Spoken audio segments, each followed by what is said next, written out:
Today I stand before you to explore a concept that holds immense power, yet often eludes our grasp: the art of letting go.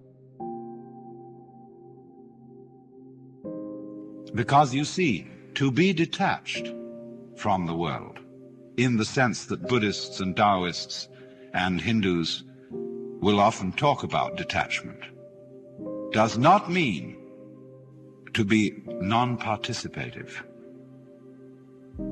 You can have a sexual life very rich and very full, and yet all the time be detached.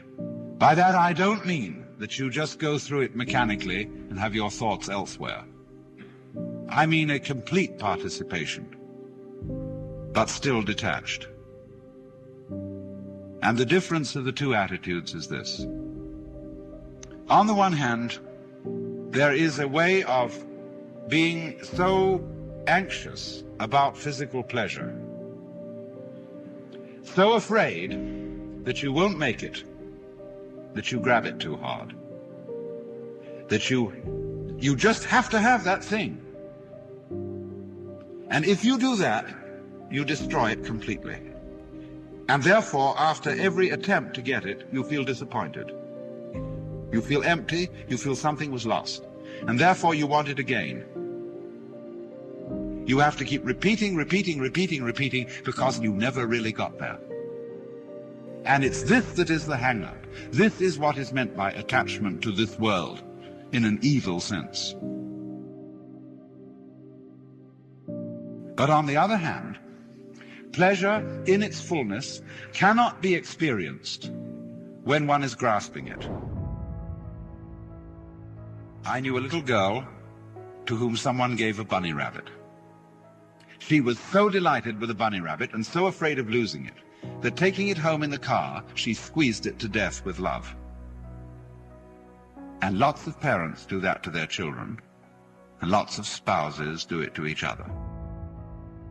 They hold on too hard, and so take the life out of this transient, beautifully fragile thing that life is. To have it, to have life, and to have its pleasure, you must at the same time let go of it. And then you can feel perfectly free to have that pleasure in the most gutsy, rollicking, earthy, lip-licking way. One's whole being taken over by a kind of undulative, convulsive ripple, which is like the very pulse of life itself. This can happen only if you let go. If you are willing to be abandoned. It's funny, that word, abandon. We speak of people who are dissolute as being abandoned, but we can also use abandon as the characteristic of a saint. A great spiritual book by a Jesuit father is called Abandonment to the Divine Providence. There are people like that who just aren't hung up. They are the poor in spirit. That is to say, they spiritually are poor in the sense they don't cling on to any property. They don't carry burdens around. They're free. Well, just that sort of spiritual poverty, that let-go-ness, is quite essential for the enjoyment of any kind of pleasure at all.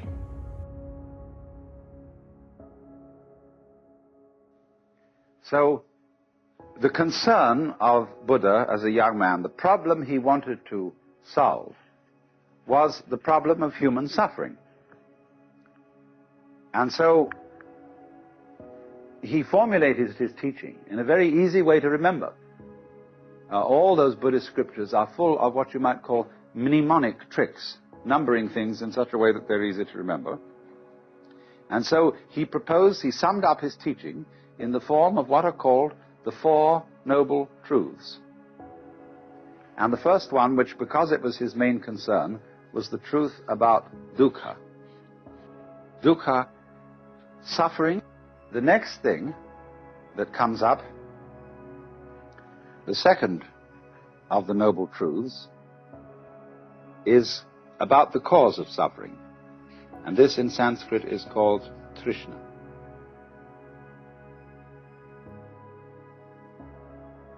Trishna is related to our word thirst. It's very often translated desire. That will do. Better perhaps is craving, clinging, grasping, or even, to use our modern psychological word, blocking. When, for example, somebody is blocked and dithers and hesitates and doesn't know what to do, he is, in the strictest Buddhist sense, attached. He's stuck. But a Buddha can't be stuck. He cannot be phased. He always flows, just as water always flows, even if you dam it. The river just keeps on getting higher and higher and higher until it flows over the dam. It's unstoppable. Now, Buddha said then, dukkha comes from Trishna. You all suffer because you cling to the world.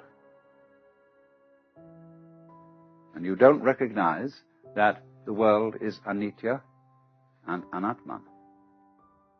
So then, try, if you can, not to grasp. Well, do you see that that immediately poses a problem?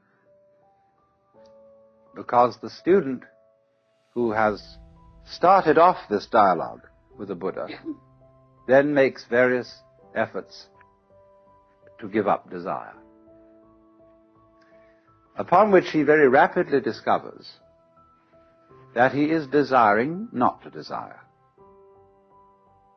And he takes that back to the teacher, who says, well, well, well. He said, of course, you are desiring not to desire, and that's, of course, excessive. All I want you to do is to give up desiring as much as you can. Don't want to go beyond the point of which you're capable. And for this reason, Buddhism is called the middle way. Not only is it the middle way between the extremes of ascetic discipline and pleasure-seeking, but it's also the middle way in a very subtle sense. Yes, don't desire to give up more desire than you can. And if you find that a problem, don't desire to be successful in giving up more desire than you can.